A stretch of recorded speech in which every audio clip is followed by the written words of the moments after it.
Boy, do I have a story for you guys, and it involves this car and the ECU that I just received back from Simon from Nomus Industries. In the last video before the Acuity install, when I told you guys that I had like a major electrical issue with this car, I pretty much declared at the end of the video that I fried the ECU. Brought my ECU, plugged it into his car. Sure enough, he started it up and his battery wasn't charging and it ran like shit. So we have a diagnosis. The ECU is fried, I think due to the O2 sensor connector falling onto the exhaust and shorting out. I have since repaired everything that would have been responsible for the ECU getting damaged, and I ended up sending out my current ECU to Simon from Nomus Industries. He wasn't even gonna spend time repairing it, he just was gonna slap that KPRO board into a new ECU and send it right back. I received it in the mail yesterday. I didn't film any of this, just wasn't feeling it, but I do have a crazy story for you guys about this, okay? I plug in the new ECU, it's right there. Fire up the car, and the battery is still not charging on this thing.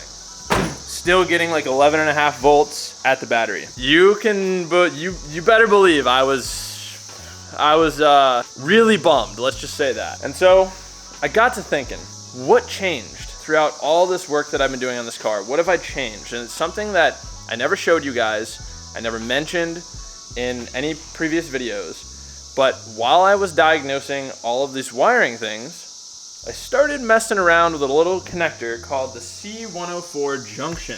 This right here is like a power ground junction for the entire engine harness. If you take this little cap off, which is what I did, I'm gonna show you guys what's inside here right now.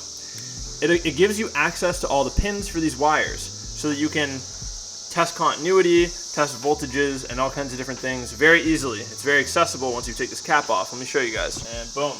Inside of the C104 connector, there are these two little, I don't even know what to call them, like jumpers. One is gray and one is green, and they can pop out. Pop them out, you have access to the pins inside of this connector. So while I was going through and trying to diagnose the fuse popping issue from before, all these weird things that have been happening, I pulled these out and I was testing these pins. So yesterday, when I plugged the ECU in, started the car, and it still wasn't charging, I just had this thought pop into my head. What if, when I put these back in, I flip-flopped them? I put them in the wrong order. So I came up here, popped off the cap that I just took off, flip-flopped these two little jumpers, started the car, and sure enough, the battery started charging. So that whole time, I waited about a week and a half to get this new ECU, thought I fried the ECU, was never an issue in the first place. Unreal. But to say the least, I'm very excited to have found this issue. This was such a little dumb thing, and that's what happens when you start digging around too much, make little mistakes. Anyway, with that being said, this car is officially back to running and driving. I have put probably close to 100 miles on it in the last 24 hours. And today we are going to be finishing this build. I'll take them back, thank you, Nick. So what is left to do? Well, I've been saying that I have a hood for the car, but I have to get it to fit. And the color doesn't match. The goal for today is going to be to get this hood to fit. It's a black hood for a 2000 Honda Civic EK. It is the right hood for the car, but I'm just noticing that it's not clearing some stuff on the RBC intake manifold. So today, we're gonna modify some things up here. We're gonna modify some things on the hood. We're gonna get it to fit, and we're gonna polish the hood and make it look as clean and as nice as we possibly can. It's not a perfect hood, but the point of having the hood with this car is so that whoever buys it can drive this car in the rain, can drive this car to the grocery store. And if they want to take the hood off and have this car just be flexing, they can. Also, if they ever want to upgrade to a carbon fiber hood, they'll know, what needs to be modified on the underside of that hood. It's kind of just like a template placeholder hood. Ideally, I would have loved to sell this thing with a carbon fiber hood, but to drop another $1,100 for a carbon fiber hood just doesn't make sense. If the new owner can find a used one, that would be the move. We got to get the hood to fit. That's gonna be project number one. Project number two is that we have to get the speedometer to work. The entire time that I've had this car running and driving, the speedometer has not worked. I have not looked into it too much, but I know it's just a little wiring tweak that I have to make that should allow it to start working. Once I do those two things, there's like very little left to do on this car besides like washing it and taking product photos and taking it out for a rip with you guys and putting a bunch of miles on it, of course. With that being said, before we get started, if any of you guys are interested in purchasing this car, feel free to hit my line, phone number on the screen right here. Again, serious inquiries only, please. It is basically ready for sale if you are watching this video. So officially, if you have been someone who has contacted me in the past about this car and you are seeing this right now, text me again, hit me up, because if you're seeing this video, this car is for sale with a hood and a working speedometer. At the end of this video, I'm gonna go ahead and do a full walk around, full build breakdown on this car, so that, again, if you are interested, you'll know all the specs, you'll know everything about it. Shoot me a text, we'll hop on a FaceTime call, and we'll go over the whole thing on a FaceTime call, so that we can make sure that, you know, you're ready to go. Let's get started.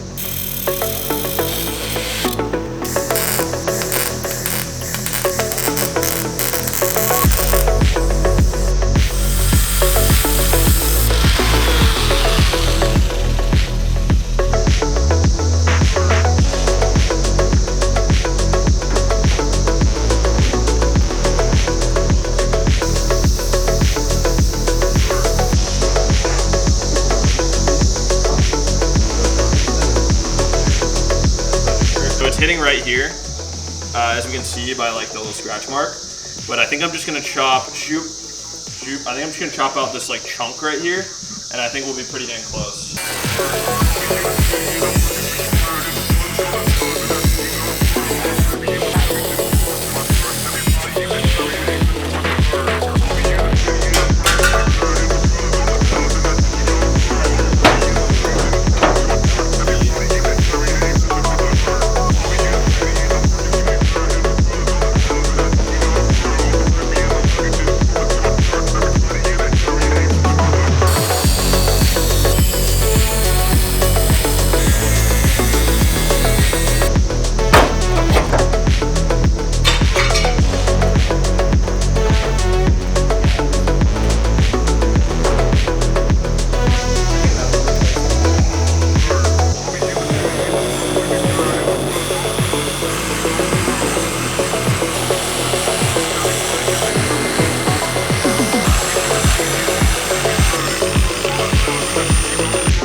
So how do we do it? How do we get the speedometer to work? Well, this is actually a CRV ECU, an automatic CRV ECU at that. It's an uncommon ECU used for K-swaps because people are intimidated by this one little step, and that is using this guy right here. We're going to be using an analog input, and we're going to be depinning one of the A connector wires, which is going to be the VSS wire, the vehicle speed sensor wire, and we're going to be soldering it or connecting it somehow to this guy right here. We're going to change a couple settings in Honda, and then the ECU will be able to read speed. Now, I don't know if that's going to give us a speed reading on the dash, but if it doesn't, then I just have to figure out what wire to tap into and to run to where, and then we should have speed on the dash. Goes here. Yep. Okay. And now this red wire is going to be our VSS wire. So we can just take these, just kind of wrap them up in here, close this up. That's all we needed to do. All right, I have the VSS wire depinned. Came out of A18, as I said. This little white safety should look like this. It should just barely pop up, and then it's going to allow you to depin. You know, you can use like a safety pin. I'm using this little needle. Pop the little tab and then pull it out from the back. Okay, so red wire coming out of the Honda VSS input, I guess, runs to the white and green connector that we just depinned. I use spade connectors because I want to be able to disconnect this. I want to be able to unplug it without having to take the cover off the ECU and take this out every time. So, you know, typically I would have soldered this connection, but I think this is a better solution here because I want this to be unpluggable, if that makes sense. So we're just gonna electrical tape this right now. So just remember, that's what this is going to. All right, I think I just got it working. I've been monkeying around with it a little bit, so I wanna show you guys how I did it, just because I didn't wanna like, you know, try something and then be like, oh, I think I got it, and then drive the car and it not work, and then do that back and forth 3-4 times, because that's the reality of the situation. But I think I just got it to work. Nick and I are hopping in right now, and we're gonna go for a drive, and we just have to make sure that the speedometer is calibrated properly in Honda. And that way, we'll have accurate mile per hour reading. We're gonna use the Draggy that was gifted to me by Umair like months ago. Thank you, bro. We're gonna be checking our speed using GPS. So you can see mile per hour on there. Basically, I'm gonna do like 30 or 40 on the gauge, and you're gonna tell me what Draggy says we're doing. Honda has like a recommended calibration setting for this, but like I said, I want to just verify and see if we're close to accurate between the gauge and what our actual speed is using the Draggy. So I want to get up to like 40, 50 miles per hour here. Not on this road, obviously. And we'll make sure that the speed matches on the gauge and on the Draggy. It seems like it's pretty close though. You heard VTEC there? Yeah, 40. Okay, that's pretty much spot on. Like 50? 48. Honestly, I'm someone who I would rather have my speedometer be reading a little bit higher than my actual speed, because I tend to like want to go just a little bit over the speed limit when I drive, as we all do. And so if my gauge says that I'm going a certain amount over the speed limit, but I'm actually going a little bit slower, that's actually pretty ideal, because that will save people from getting pulled over, and that's a dub. So we just installed the hood and made the speedometer work. Let's go, dude. I'll show you guys how I did it.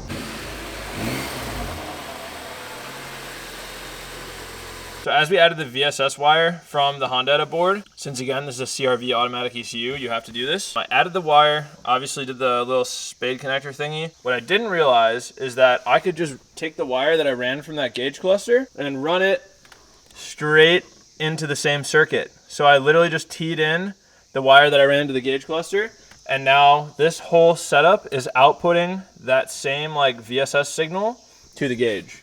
So that's it. That's all I did. So I guess if you're running an ECU that doesn't have to do all this, and you just have the normal one where you just leave pin A18, you can just like splice a wire into A18 wire coming out of obviously connector A, and run the wire straight to the ECU. Like run an additional wire to the ECU, but obviously splice it into A18, and that will work.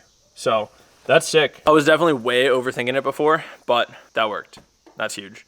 So I'm gonna go ahead and resecure this ECU, clean it all up, because there's a lot of wires down there. We're gonna take this thing out, do some Draggy pulls, get some data for you guys, and I'm just gonna be putting a ton of miles on this car. Draggy.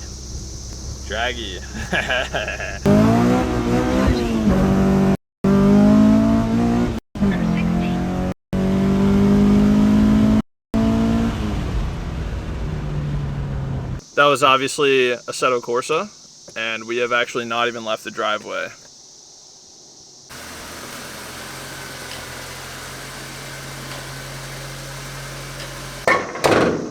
Push the thing back in. Full build breakdown. JDM K24A, Acuity center feed fuel rail up here with the center feed line. We've got an 8th gen radiator, hybrid racing upper radiator hose, 8th gen radiator filler cap, custom intake made by me, custom throttle body bracket made by me, CRV throttle body, blocks TPS, off rail fuel pressure regulator. I believe it's AEM. It's got a K-tune gauge. We're working with a PLM RB V2 Header, a Yonoka catback exhaust that comes all the way back. It's a 2.5-inch exhaust. We are working with some of the most flawless paint you'll see on an EK probably ever. It's absolutely beautiful. Obviously the hood doesn't match, like I have been saying all video, but hood doesn't match, but that's all right, because you can take it off and you can just be flexing no hood and it looks sick. We've got the clear headlights. They look amazing. LED headlight bulbs, the SI front grille. It's also got the Acuity cable bushings up here. It's got an Exedy stage 1 clutch with an OEM flywheel. It's an EP3 transmission. Some like replica RPF 1s in bronze. I think the bronze looks sick. They are 16-inch wheels. Standard brakes up front, nothing crazy here. It's running Carceps conversion hubs, so we are running the 36mm K-series axles, which is kind of sick. It's not the 32mm like B-series style ones. Drum brakes in the rear, but they are freshly redone and re-cylindered by me.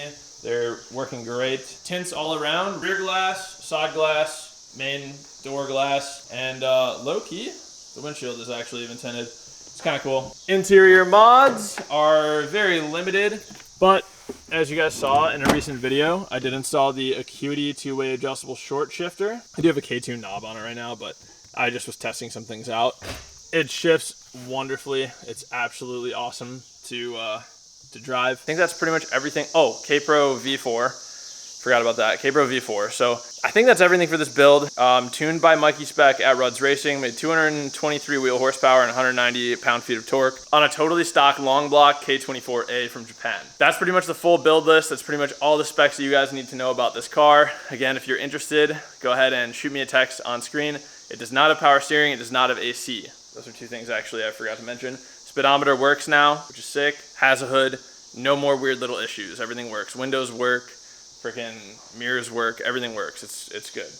It's a good solid EK coupe with a basically fully stock interior. Nothing changed really aside from the Acuity shifter. The ECU will be tucked back away by the time I sell it. With that being said, feel free to shoot me a text. Car's for sale if you're seeing this video. And that's enough for the EK for today's video. But the video is not over. I want to end this video somewhere special.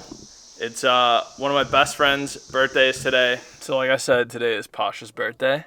27th birthday, and I took him golfing for the first time ever earlier this week. He disc golfs all the time, but he's never real golfed before. And so I took him golfing with me for the first time this week, but he had to rent clubs because he's a lefty. And I got him a little something for his birthday. What up, dudes? What up, dudes? Pasha, pull up. I got you a little something for your birthday, dude. Thanks, man. What is it? Is it your car being nice? Oh. Oh my God. Okay. All right. Dude, that's sick. That is sick. They ain't nice, but the ball will go. And he's got happy dads. What? Yeah, dude, I got those too, bro. Damn, Hey, look at you, dude. Look at me. Do I look good? Like, Yeah, I need a polo. I need a you polo look and like you're a shorts. golfer, bro. Let's go. Thank you, John. That's awesome. Pasha, do we need anything else? Onions. Just onions. Onions. Nothing else. Onions. What? That's John! it. Red onions. White onions. What else do we have? What do we need besides onions? That's it, dog. Onions! Onions! So basically, somehow onions got lost, and someone needs to go to the store to pick up onions. But we're making skirt steak tacos, and the steak has been made. Everything's being cut, and we realize we don't have onions. Dude, how does one lose onions? Tell me. Davai, Onions, come on. Oh, that looking good, dude. No onions. I don't know if it's gonna be good. You let me know. Dude, how can it not be good? It's meat, bro. It's protein. It's pure protein. Oh my God, that's good. Is it? Oh, it's good. Oh, I mean, I just started. I need a beer. Thanks, man. Oh, the guy, my Thanks, man. I don't think he did do it. Well, if he does, What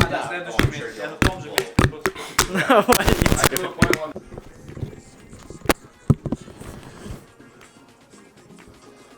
Happy birthday, Pasha.